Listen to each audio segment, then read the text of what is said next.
안녕하세요. 양쌤이에요. 이번 주 온라인 수업은 3-2단원 교역량의 발달과 이제 망의 발달과 은유통인데요. 여러분의 이해를 돕기 위해서 단원 순서를 2. 유럽의 진출과 교육망의 확대, 3. 은유통의 활성화, 1. 동아시아 각국의 교육관계, 요 순서대로 가볼까 합니다.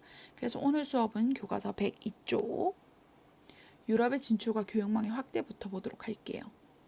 혹시 저번 수업에서 포르투갈과 에스파냐, 유럽의 끝에 있는 이 아이들이 유럽에서도 가장 먼저 신학로, 이런 이제 신학로 개척에 뛰어들게 된 이유에 대해서 설명을 한 적이 있었는데 기억이 혹시 나나요?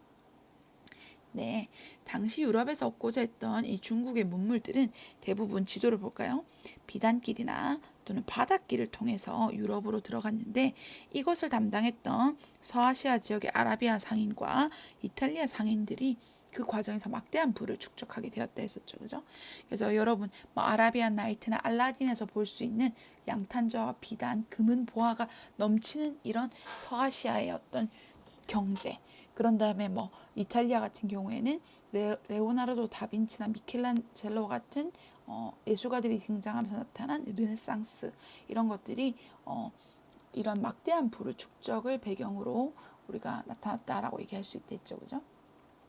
그래서 이 에스파냐랑 이제 포르투갈은 어쨌든 거리상으로 가장 멀다 보니까 이런 중국 문물을 가장 늦게 접하게 돼서 거기에 대해 갈증이 있었다는 점. 그다음 두 번째는 중국으로부터 전래된 나침반을 활용하는 법. 그다음에 세 번째는 세계가 둥글다라는 과학계의 새로운 학설, 코페르니쿠스 이런 사람이 등장하잖아요, 그죠?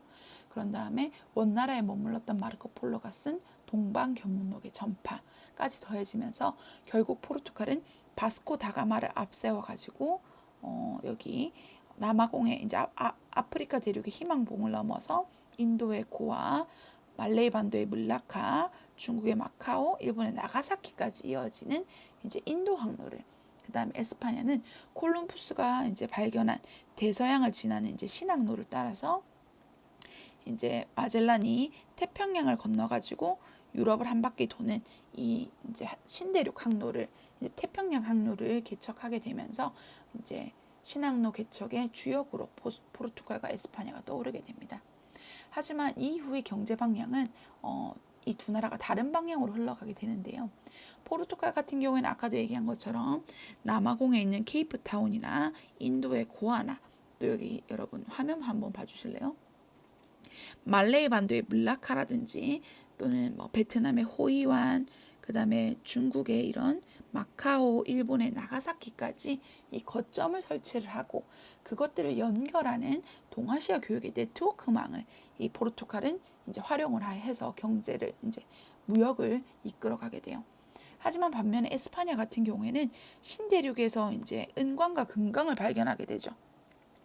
그래서 거기서 이제 멕시코에 있던 아즈텍 문명하고 볼리비아 잉카 문명을 멸망시키고 원주민을 이용해서 이런 포토시 은광을 개발을 하는 등 그걸 통해서 막대한 양의 금은 보화를 이제 획득하게 되며 부를 얻게 됩니다. 하지만 이런 16세기 에스파냐와 포르투갈의 전성기는 이 17세기 종교개혁 이후에 등장했던, 그래서 개신교 국가로 탈바꿈한 영국과 네덜란드에 의해서 도전을 받게 되는데요. 당시 상황은 이 에스파냐 이제 옆 나라였던 포르투갈이 왕위 계승이 끊긴 거예요. 왕통이 끊겼어요. 그러면서 이 옆 나라 이웃 나라 같은 경우에는 혼맥으로 이어진 혼인 관계로 맺어진 나라다 보니까 에스파냐 왕이 포르투갈 왕을 겸하게 되는 스페인이라는 제국으로 거듭이 나게 돼요. 거기에다가 더하기 이런 신대륙으로부터 왔던 금은 보화로 처발한 이제 강력한 함대, 해군, 무적 함대가 이 스페인의 이제 자랑이었는데 이걸 영국의 엘리자베스 1세가 해적들을 이용해서 격파해버리게 되는 거예요. 그때가 이제 17세기, 그래서 스페인과 영국의 전쟁이 대대적으로 벌어지고 정신이 없는 틈을 타서 재빠르게 네덜란드가 이 포르투갈에 버려진 이 무역의 거점들을 빠르게 줍줍 접수하게 됩니다. 특히 일본 나가사키의 사례에서도 우리가 볼 수 있듯이 포르투갈 상인들은 아주 독실한 카톨릭 신자였어요. 그래서 상업 활동과 포교 활동을 같이 해서 이런 에도막부의 어떤 견제를 받았죠. 하지만 개신교 상인이었던 네덜란드 상인들 같은 경우에는 이런 포교에는 관심이 없고 깔끔하게 무역만 주고받았기 때문에 더욱 각광을 받았고, 이 에도막부 같은 경우에도 그런 네덜란드 상인들을 더욱더 이제 적합한 대상이라 생각해서 교역을 허가하게 된 것이죠. 여튼 18세기에는 이제 스페인과의 전쟁에서 승리했던 영국이 이제 세계 최강의 해군을 바탕으로 이제 네덜란드를 빠르게 세계 무역권에서 이제 밀어내면서 전 세계의 5대륙 막 6대주의 이제 세력을 뻗쳐나가게 돼요. 이제 그 과정에서 뭐 여기 있는 오스트리아 이런 것도 식민지 삼게 되고, 그리고 아시아의 두 배를 할 수 있는 인도 식민지로 잡고, 이제 중국 같은 경우는 아편 전쟁을 일으켜서 홍콩을 획득하고 중국과의 무역을 독점하는 과정을 가지게 되죠. 그죠? 그럼 관련 내용을 프린트와 교과서를 통해서 구체적으로 짚고 정리해 보도록 할게요. 교과서는 102쪽, 프린트는 26번입니다. 자, 그럼 이거 좀 확대해서 보도록 합시다.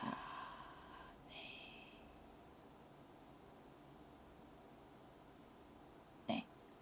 그래서 이제 정리를 좀 해보자면, 이 동아시아에서 주도권을 잡은 서양 세력은 이제 포르투갈 에스파냐가 16세기, 네덜란드 상인들이 17세기, 영국 상인들은 18세기에 그 주도권을 확보했다라고 할 수가 있겠는데요. 먼저 포르투갈 상인부터 얘기를 해보도록 할게요. 자, 이 포르투갈 상인들 같은 경우에는 동아시아 사니까 아까 지도에서 봤던 이제 말레이 반도의 몰루카, 교과서에 있죠, 그죠? 물라카를 기점으로 이제 중요한 기항지라고 할 수 있는 물라카, 베트남의 호이안, 마카오를 거쳐서 나가사키까지 이어지는 이런 거점 무역을 포르투갈 상인들은 이제 실시를 하게 됩니다.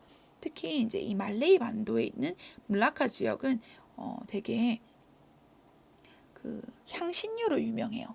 그래서 그거를 이제 유럽에 팔아서 이 불을 확 이제 돈을 벌고, 그 다음에 이제 중국 마카오, 그리고 일본 나가사키, 그때 당시 중국과 일본의 이런 교역이 이제 아주 드물었거든요.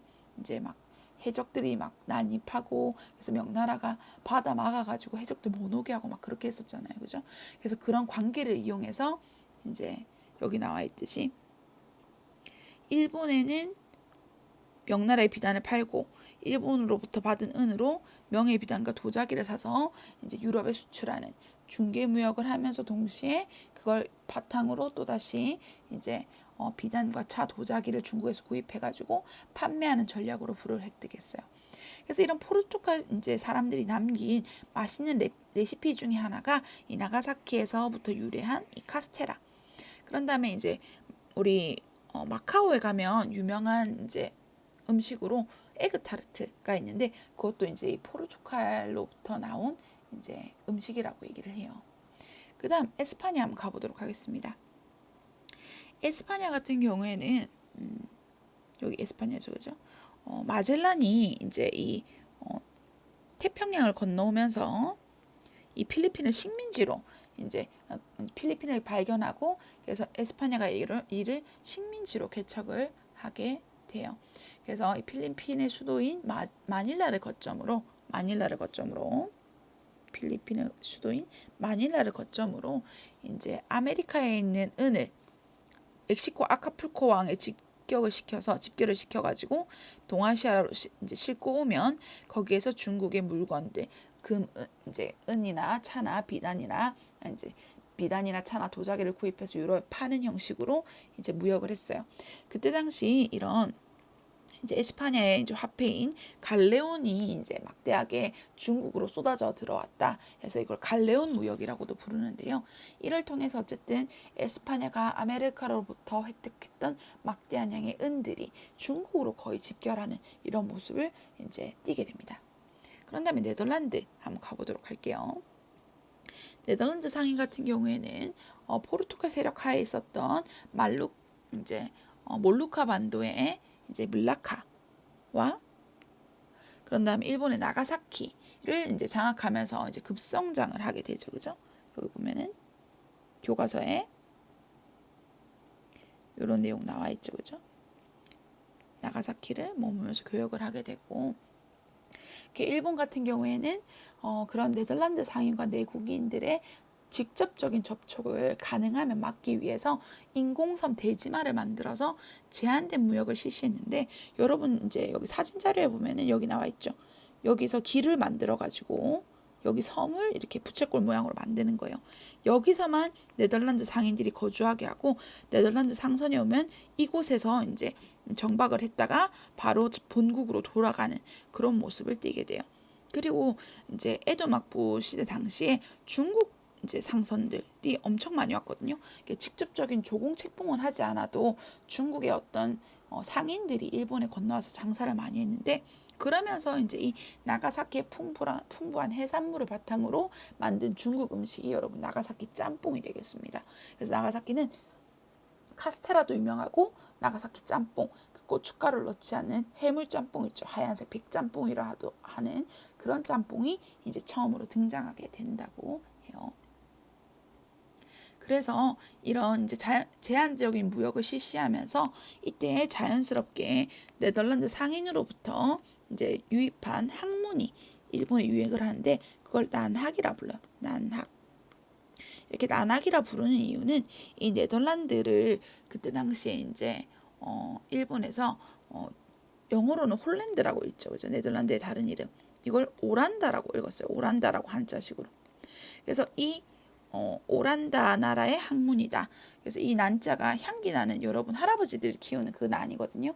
그래서 아마 이제 네덜란드의 이런 튤립 이런 것들을 이제 특징으로 잡아서 만들어진 이름이 아닌가 싶습니다. 그래서 이런 난학들이 등장을 해서 겐파쿠의 해체 신사나 이런 것들이 가장 대표적이다라고 저번 시간에 설명을 했었죠, 그죠? 그럼 중국 역시 이제 밀려 들어오는 서양 세력으로부터의 접근을 제한적으로 수용을 하려고 했어요. 왜냐하면 여기서 보다시피 포르투갈, 에스파냐, 네덜란드, 영국까지 모두 중국과 교역을 하려고 하는 모습을 볼 수 있잖아요, 그죠? 그래서 다음 페이지 가야겠네요. 네. 그래서 이제 이제 중국 같은 경우에는 중국의 이제 남쪽에 우리 부산이라고 할 수 있는 지역, 이제 광둥성에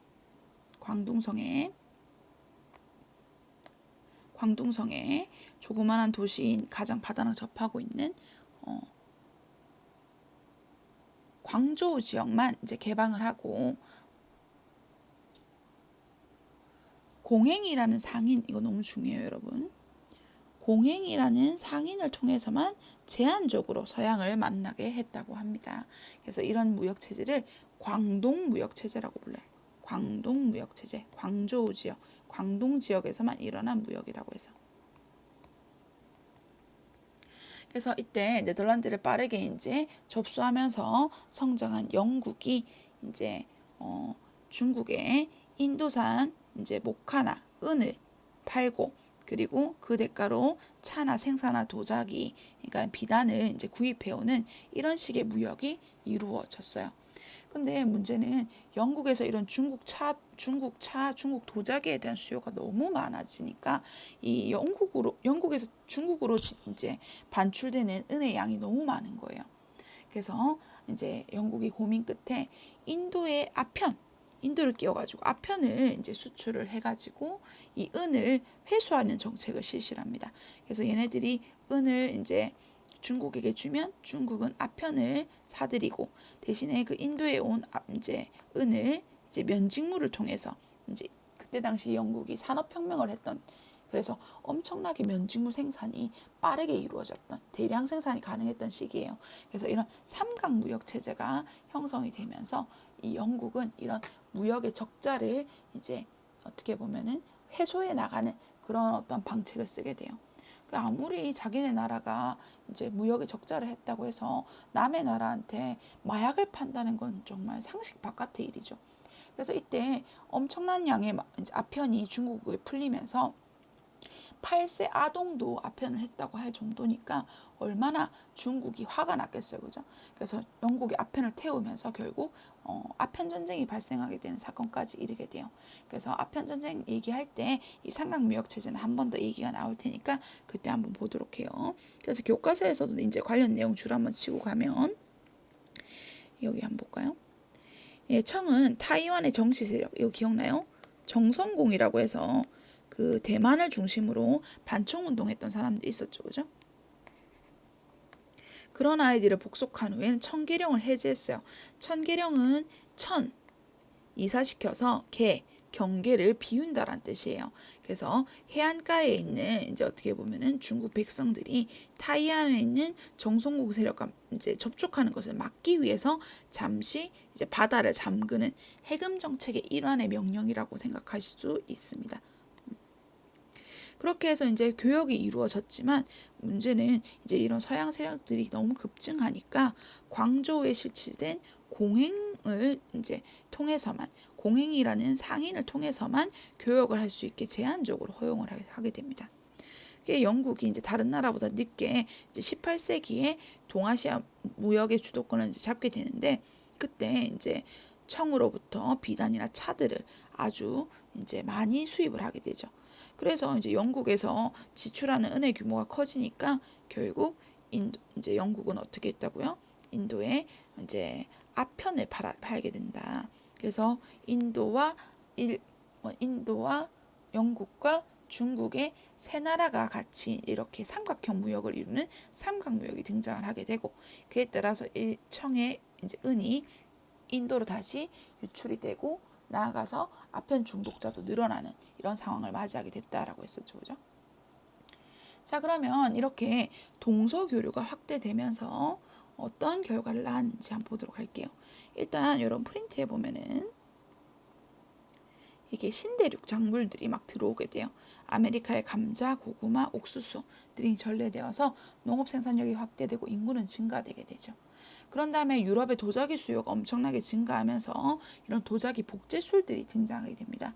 특히 오늘날의 이 주부들 사이에서 핫한 도자기, 포트메리온, 덴비 등의 브랜드가 영국 도자기죠, 그죠? 그때부터 이런 갈고 닦아진 도자기 제작 기술 이런 덕분에 이런 고급 도자기가 지금도 사랑을 받고 있다 할 수 있겠어요. 영국 도자기가. 또 선교사들, 특히 예수의 소속의 선교사들은 하나님의 말씀을 전 세계에 전파해야 한다는 사명감을 가지고 세계 곳곳을 다녔는데요. 그 중에 가장 대표적인 이제 그 사람이 바로 이 마테오 리치예요. 이 마테오 리치는 우리 교과서 104쪽에 보면 자세한 설명 나와 있는데 청나라에 거의 30년을 머물었어요. 청나라에 30년 동안 머물면서 여러분 세계 지도였던 고려만국 정도를 제작을 하고 또 서강계와 함께 기하 원본, 유클리드 기하학을 이제 소개를 하고 그런 다음에 우리나라에 이제 천주학을 이제 전파하게 됐던 그 이제 천주실이라는 책 이것도 마테오 리치가 이제 저수를 한 책이라고 알려져 있어요. 특히 고려만국 정도는 이 세계의 중심이 중국이 아니다. 그리고 이 세계는 둥글고 언제든지 그 중심이 바뀔 수 있다라고 해서 이 중국인들이 이제 중국 중심의 세계관을 가진 것을 깨뜨렸다라는 평가를 받고 있어요. 그리고 이 마테오 리치를 얘기할 때 또 빠뜨릴 수 없는 유명한 이제 예수의 선교사가 또 누가 있어요. 우리나라 소현세자랑 같이 이제 교류를 한 아담샬도 있겠죠. 아담샬. 이 외에도 여기 교과서에 나와 있듯이 조선에 정착해서 박연이란 이름으로 살아갔던 벨테브레. 그런 다음에 일본에 정착해서 미우라 안진이라는 이름으로 이제 도쿠가와 이에야스의 어떻게 보면 신하가 됐던 윌리엄 애덤스 이런 사람들이 대표적인 이런 교류 서구의 문물을 전한 유럽인에 꼽힐 수가 있겠어요. 그리고 여기 교과서에는 없지만 우리 이제 나라에 표류해 왔던 하멜이 있었죠. 하멜. 이 하멜도 네덜란드 사람이고 이 벨테브레 같은 경우도 네덜란드 사람이에요. 그래서 이제 하멜이 1653년 효종 때 표류해 왔을 때 이 벨테브레가 하멜의 번역을 담당을 했는데, 번역이라기보다 통역을 담당을 했는데 26년간 본국어를 잊고 살아서 이 하멜과의 의사소통에 어려움이 겪었다라는 우편 이야기가 지금도 전해져요. 여튼 이 하멜은 조선을 탈출을 결국 하거든요. 14년 만에 탈출해서 나가사키를 통해서 결국 본국으로 돌아갔는데, 그때 밀린 14년간의 봉급을 받기 위해서 저술한 일지, 이 하멜 표류기는 조선의 당시 상황을 이제 알린 최초의 기록물이 되었습니다. 해외로 알려진 최초의 기록물. 그래서 이제 교과서에 이제 해당 내용 줄을 한번 그어보면 여기 나와 있죠. 아메리카의 원산지인 감자, 고구마, 옥수수 등이 전해졌고, 그런 다음에 도자기 복제 기술이 등장하였으며, 그리고 예수의 선교사 중에 가장 대표적인 사람이 마테오 리치 고녀만국 정도 너무 중요하죠, 그죠? 세계관을 바꾼 일이 쉽나요? 어렵지, 그지? 그런 다음에 아담샬, 우리나라와 관계 있는 아담샬, 이런 사람들의 활동이 있다라는 것까지. 그래서 오늘 수업은 이 주로 동아시아로 은이 유입되는 과정, 세계적으로 어떻게 은이 이제 어느 지역에서 많이 아메리카에서 생산된 은이 동아시아로 어떻게 흘러 들어왔는가에 대해서 주로 살펴보았다면, 다음 시간에는 이 동아시아 안에서의 이런 유입된 은들이 어떻게 활용되고 교역되어지고 있는지에 대해서 다뤄볼까 합니다. 모두들 수고 많으셨어요.